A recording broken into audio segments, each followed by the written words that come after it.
something, man. Somebody say something.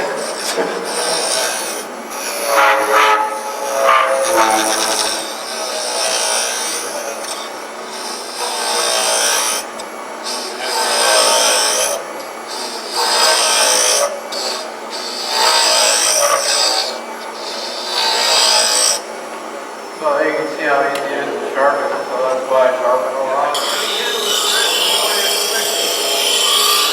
Honestly, sometimes this thing is still spinning when I go to sharpen again,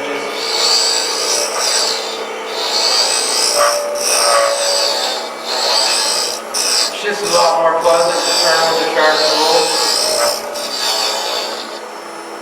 Not that it's dull, I don't think there's any such thing as a tool that's too sharp.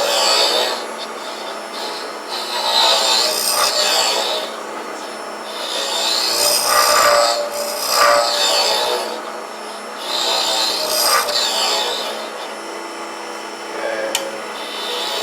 Same procedure as before, you're just not going in as far. When you get done, you want to lighten up, maybe clean up your cuts a little bit, but you see how there's no nubs. Find the middle, you know, right there. Just go back and forth and it's gone.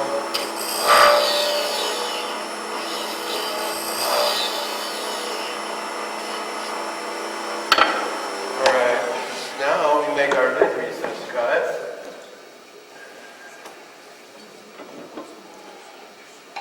Here it is. So there was a reason I made these tools when I designed them double-ended, so you could have a different tool on each end. This tool, you know, the one end cut this recess, or cut this tenon, the other end cuts this recess for the lid. You don't have to have two tools. It's not like you use this tool a lot.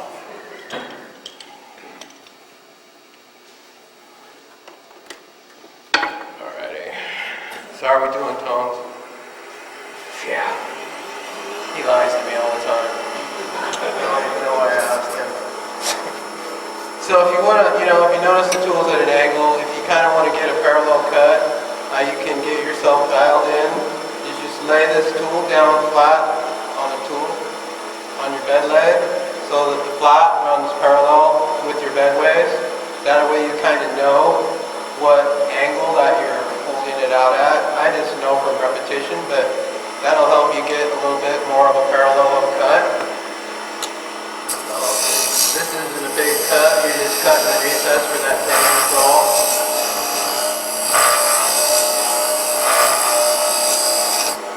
I do kind of a combination of straight forward and sideways pressure.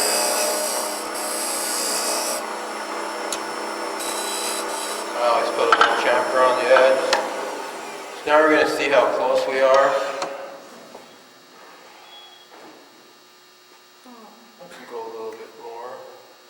It's always faster to fit the tenon to the lid than the other way around.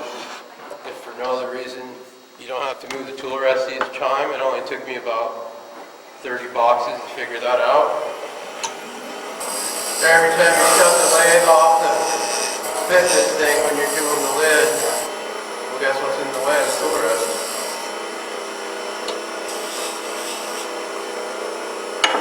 You got to move it each time. That alone.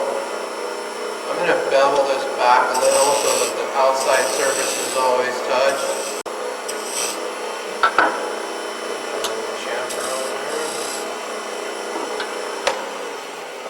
Okay, this is the only time I do a caliper check, is just to make sure that that cut is parallel. Really for no other reason.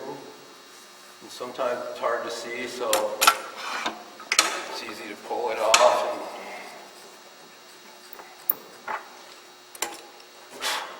kind of hold it up to the light and see if there's any gap in there. No, we're parallel. You guys do not look straight into these lights.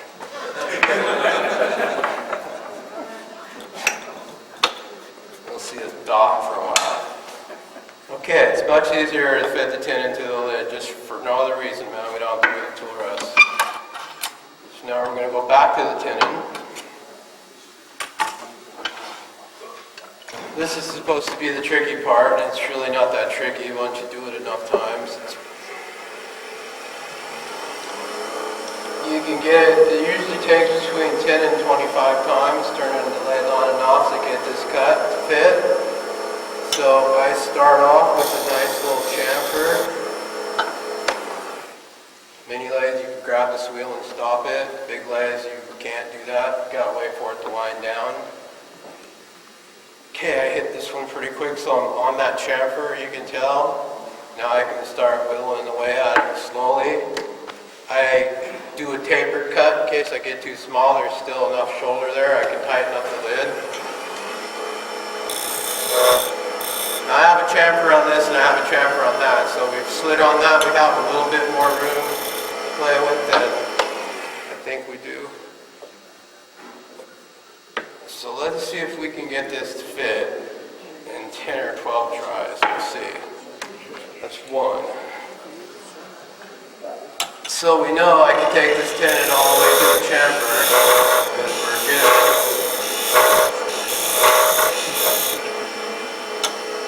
I'll cut a new one.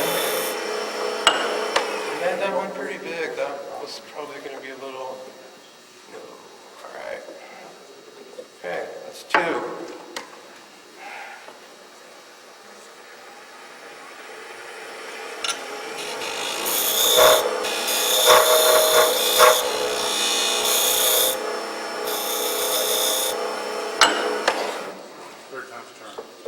Oh, it's going to take more than three. Okay, we're starting to slide on there, but we're still a little loose.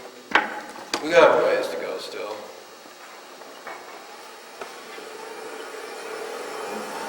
This is basically a straight skew. This is a pretty steep angle, about a 20-degree angle, and I do this because you want to take whisper thin cuts, fitting your tenon. I mean, it dulls fast, but it takes super tiny little cuts. Kind of what you want. You see me flip it up and down sometimes because it'll put a burr on it, so I flip it over the other way. I never realized I was actually doing it until someone asked me why I kept flipping the tool over all the time, and I thought about it, and that's got to be why. It burns a burr on it. Okay, we still have a good taper to go. What is that, 4? Jimmie, that tool you're using has 245. No, that's about, it's actually to make everything easy, it's the top level of the negative rake scraper on both sides. So it's sharper than a normal skew. It's about 20. Can you hold it up? Yeah. So you can sharpen it on the wheel, you can sharpen it like that with a hone. A lot of times I just use the platform and then I'll kiss the top and move it up a little bit. And it's pretty easy to see if you got it, if you pick your edge or not.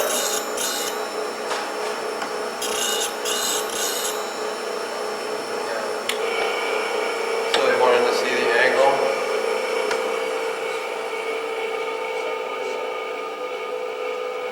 It's pretty sharp. I'd have to break out a gauge, but it's about 20 degrees on each side, so it's pointy. But that's why it takes that little whisper cut.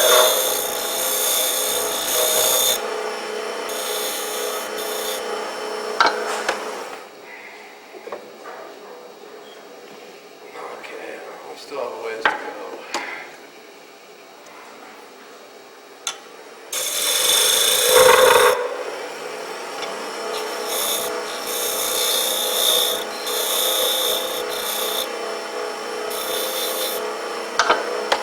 I'm going to make this whole thing thinner, so I just cut some of the shoulder away.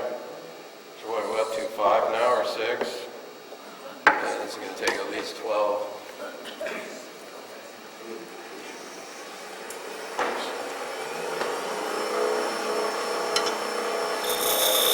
As soon as you try and speed this up, you know what happens.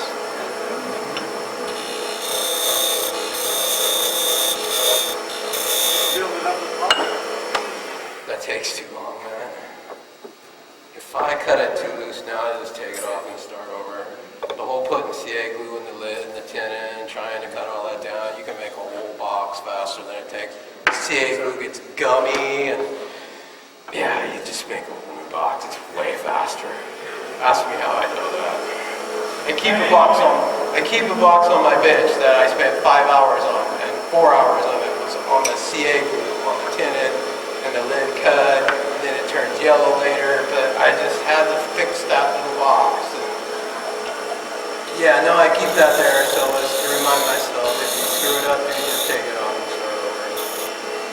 Or don't screw it up, just, you know, keep your patience. And okay, well, we're almost there.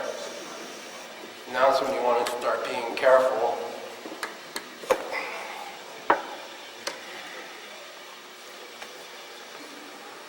It's going to take another 3 cuts probably to finally fit it.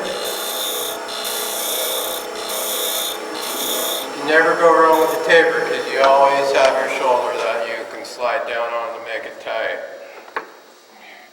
That's almost too loose. I mean, I took a bigger cut off that. That's going to be fine for our jam chucking, but...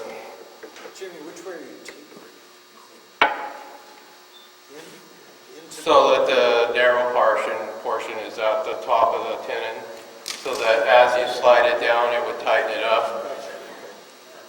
It only took me like 100 boxes to figure that out. I mean, if you just taper it, even if you get the top loose, when the lid settles down to the bottom of the shoulder, it's going to be tight. And if you cut it straight and you cut it back the other way, then the lid's going to rattle. I just one day started looking at everything and putting calipers to it, and I just noticed that all the really nice fitting suction fit lids all seem to have like 1/4 of a degree or 1/8 of a degree, tiniest of little taper, but the ones that fit super good seem to all have that little bit of a taper. And that's when I'm like, I could just do that from the start. So now we will go, you can see jam chucks, for anybody that doesn't know, new Turner's jam chucks is one piece of wood jammed onto another piece. That's how they made everything on wood lathes before we had metal and all of our fancy wood chucks. There's probably been more wood turnings done with jam chucks than any other way. I remember asking Dave to do a demonstration on jam chucks because I thought they were so complicated. You just saw me do one, and we're going to do another one to do the bottom. When we do the bottom, that's how hard a jam chuck is. You could jam chuck a bowl, you could jam chuck a hollow form, goblet, the base. Box making is kind of all about the whole jam chucking thing. So I'm going to take this down a little more, and then I'm going to chamfer my 2 edges where the joint meet, and just to freak everyone out, I'm going to cut this with the lid on it like that. You could use a bunch of different tools for that. I'm going to use the round nose one because it's round and it goes on both sides, and then I go back and forth. Just because you can see a different way of doing stuff. Jeff's the only one in danger, right? Just so you know, when it hits Jeff or the camera, it'll roll back this way. So you can see, I mean, if you're not comfortable using the gouge, you can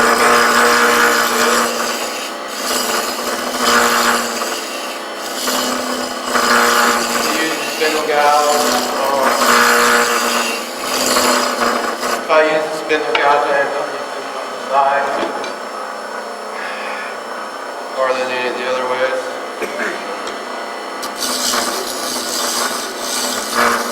So I'm going to kind of do a flare shape.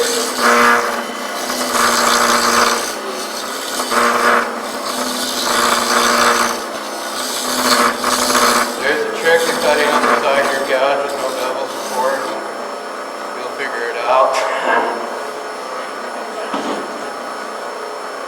Yeah, it can get ugly.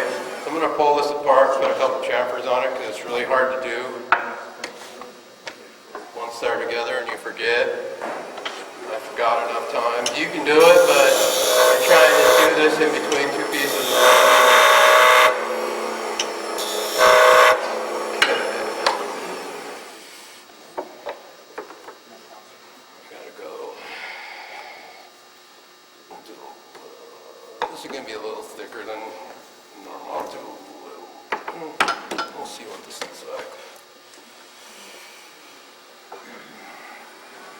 Still no questions, huh?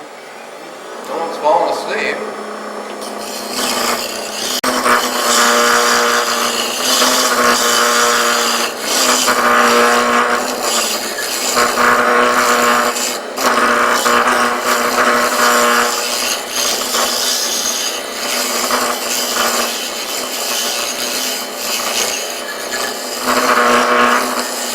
There's different ways you can do this. I have to go fast to finish this, so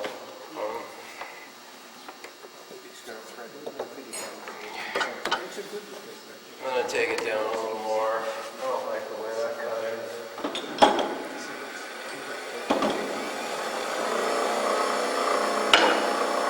I'm going to use the roughing gouge, spindle roughing gouge.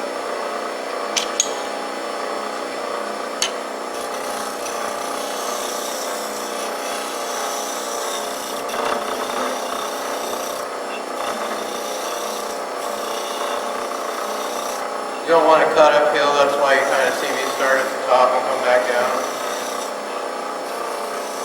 You can cut uphill, but you got to be careful and you kind of don't know what happens when you run into ingrain.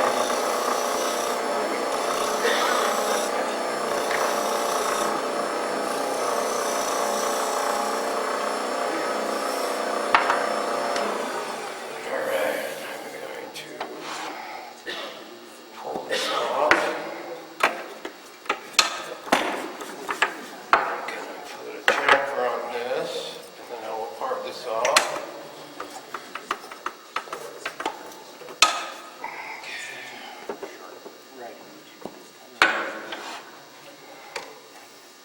Someone's got to have some questions. Come on, somebody. So you always use kiln dry wood for boxes? What's that? You always use kiln dry wood for I'm boxes? using this because it was a demo, and I don't ever make boxes out of Eastern maple except for to demonstrate.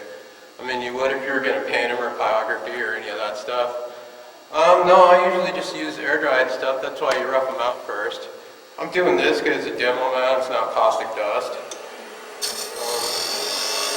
I don't turn without a dust collector on at all. I'll be hacking for a couple of days just from this.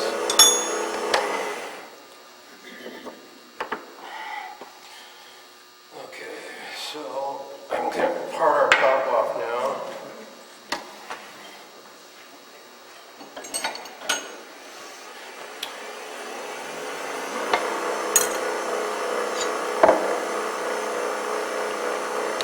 You can turn the light speed down if you want. I mean, if it's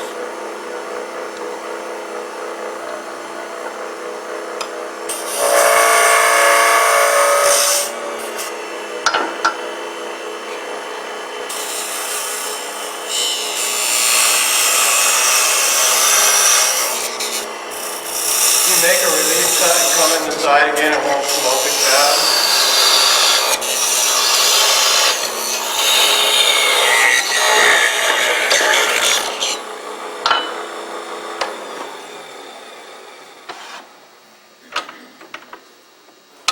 I may use this piece as a jam chuck to do the other piece, we'll see. Okay. This is why you don't want it too loose fitting. So this is how we fit our top now. This is when I find the spindle gouge. Okay.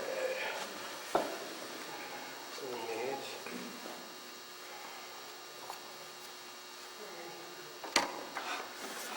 alrighty. I have a tendency to wrap my fingers around the tool rest. That's why I like these thin T-bar tool style tool rests with the smaller post. The tool rests that come with the lathe are really hard to work with. See how I have a purchase with my finger around the rest, and then I have my thumb and middle finger on the gouge, and I have the handle touching my body. That gives me complete total control. I mean, if I'm doing an overhand like this, you know what happens when you come in the side and the tool wants to skate across. Same if you're holding it down here, it wants to skate. If you just have your fingers around it good, it doesn't skate, it doesn't go anywhere.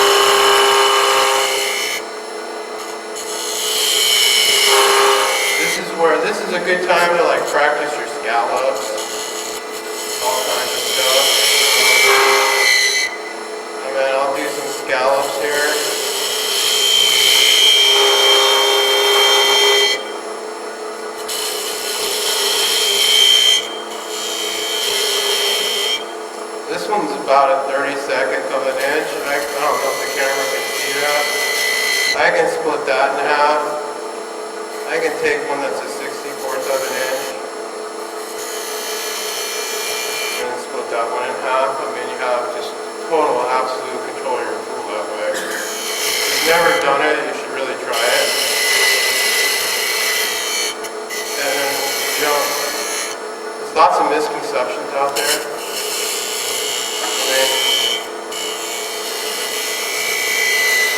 So I'm on 3/8 spindle gouge and I'm already over an inch over my tool rods, and I'm still cutting fine. I'm an inch and a half over my rest.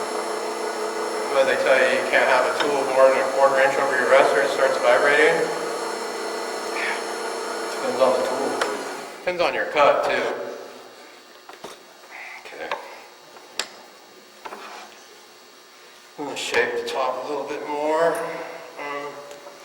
This is the part when I was younger I didn't realize why you'd see these professional guys, they do all these super awesome cuts and they look like they needed no sanding. How many people have gone look your nice finish on your wood turning only to see these little rings pop out after you get the shiny finish on it? And I call those compression rings. What they are is it's the heel of your tool when you're rubbing the bevel. It's compressing the fibers of the wood, and if you don't get that completely sanded out, which is hard to do with sandpaper, they will not show up until you go to put your finish on. So no matter what, even if how smooth I cut it, I always either go over with the spindle gouge on the side, or the same tools, everything else, you just use your normal curved scraper, and they always land on the tip when they hit the floor.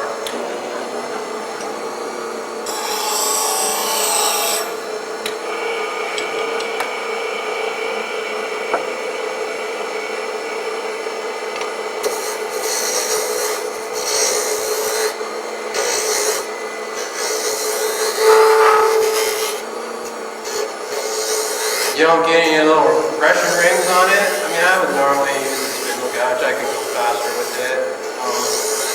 But after I was done with the cut, I would come back over it with this. Just because it would eliminate the little lines.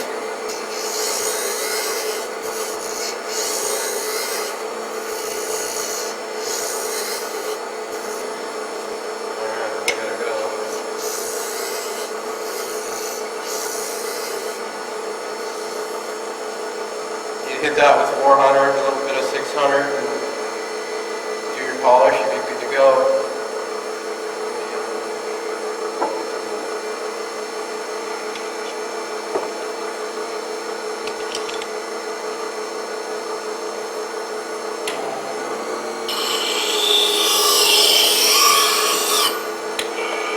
Okay, I'm going to blend the shape together.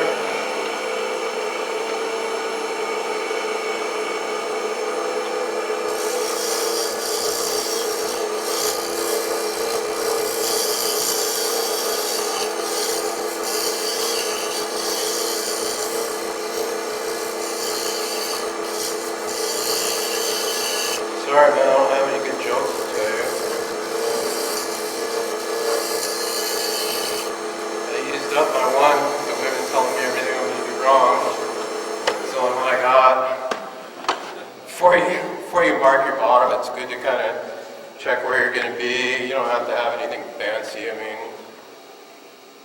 that kind of works. So leave a little fingernail marks pretty much at the bottom of my deal. You can use a pencil. Depth gauges, there's all kinds of different ways to do this.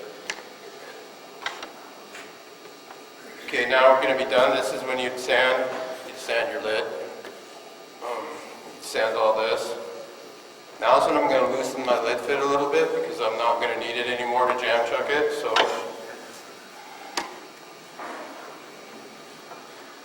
tiny whisper little cut.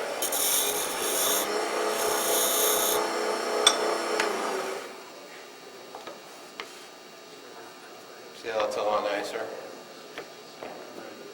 Put a little bit of a taper on it so it'll slide on a little smoother. What? Dude, it's just... We're discounting the number of times you've adjusted. It's just practice. We thought we had you at 7, but Now you're 10, so I mean, I won. At least it's not 25. I didn't go over. See, I had the thing tapered wrong. I don't even remember which club it was, but I swear I was falling asleep before I was done. It didn't look good. I think it ended up being like 25. This, yeah.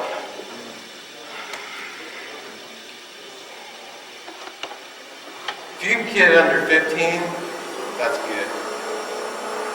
I've occasionally got it at 5 or 6, but you gotta talk about it when you do, because it doesn't happen all the time. Same thing, give yourself a little relief cut.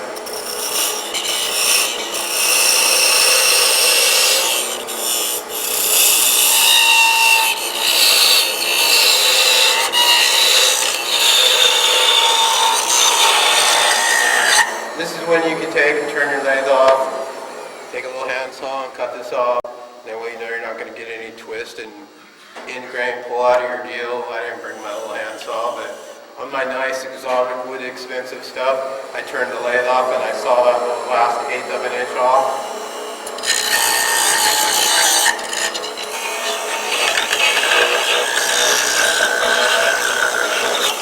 You guys are taking bets on me, huh?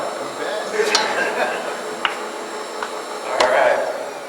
So now we just start the whole process over again with this jam chucking thing. I have enough of these blocks I may have when it's closed.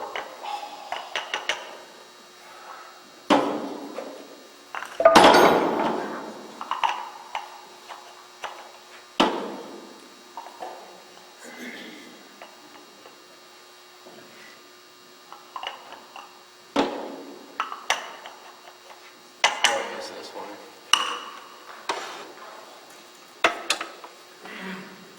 I'd kind of like a little more meat than that. I mean, I could do it, but this having more meat on there. You can just, if you have a chuck, you can put any kind of wood in here. It doesn't matter what kind of wood you use for this. Same kind of thing, you gotta size this, so I'm gonna try and be quick. All we're doing is the same thing over again. Yeah, I'm not supposed to do it on the tools out of handle. So, we have to be safe, don't we? It's hard to get hurt on these little turnings. I mean,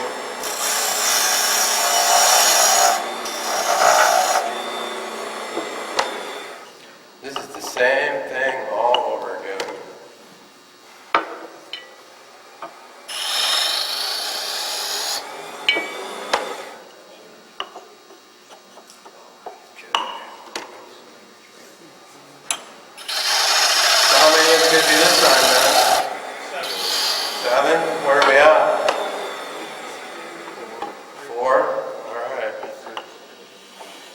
This one might take more. I'm not even close yet.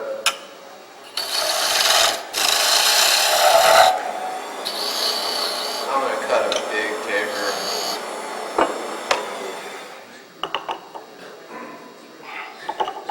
Apparently I didn't need that taper. So we're almost there. Where are we at now? 6. I say 9, man. Can't bet on myself. Alright. You can bet on yourself, you just don't win. It's hard to score.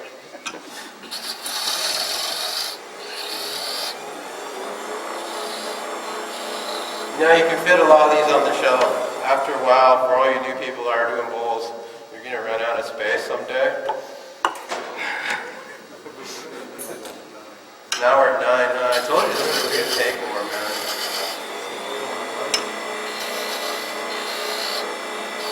All that talking.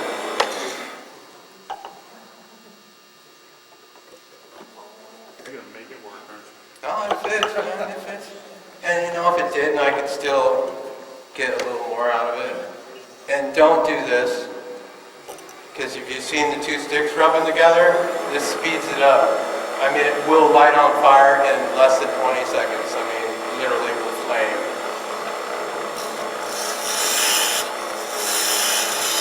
I was a curious kid. I just had to find out just how long it would take. It does not take long. Lots of good tinder into there too. Oh yeah, it'll set the smoke alarm off, it'll squawk, it'll make all kinds of noise. So we're on there. We're under 25 for too, so that's good. This is the same thing. I got like 5 minutes left, so you cut a chamfer on. I like the chamfer at the bottom. It kind of lifts it off a little bit. Be careful when you're making cuts and you're pushing away. This is just a little jam check. But see how there's no hesitation of any skating of the tool because I just have a good purchase on it. Yeah. Try it. It'll really improve your turning. That stuff's for sawdust session days, though.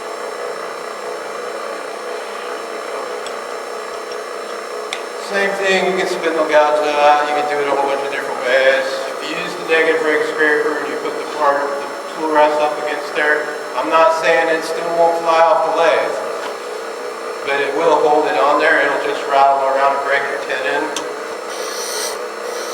That's what happened to that block when I passed around with the sanding scratches on it. I like that box too, man. One of those late night things. I should have brought the tailstock up with my little sanding sponge trick and all that, and I didn't, and it flew off, and I put it on, and it flew off again.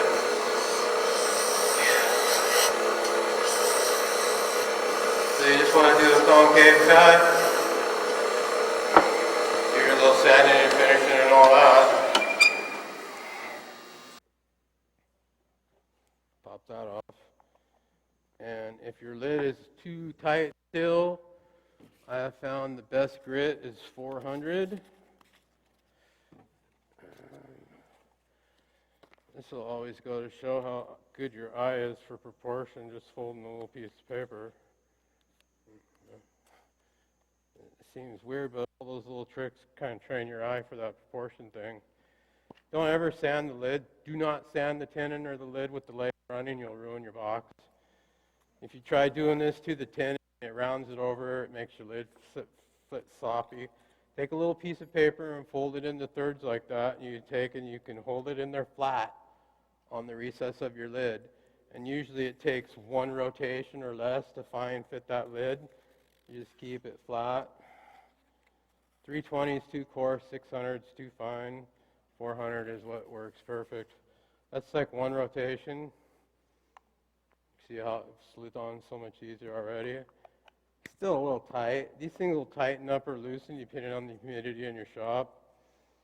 It's never more than 3 turns to completely do a nice little slide-on suction fit. You can see that's not a lot of stock removal. See, and then that glides on now. So there you go.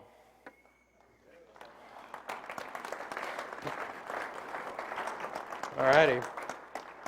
I guess we're done. We made it 3 minutes to spare. All right. Any questions or? Tim's got a story. It was a sawdust session day, and he got this piece of wood, and I was explaining the whole getting the nub out of the bottom, and we went through the bottom of. Did you bring that thing? He brings it to every sawdust session. No, just make them, man. They'll get easier. Feels good. Excellent. Yeah. All right.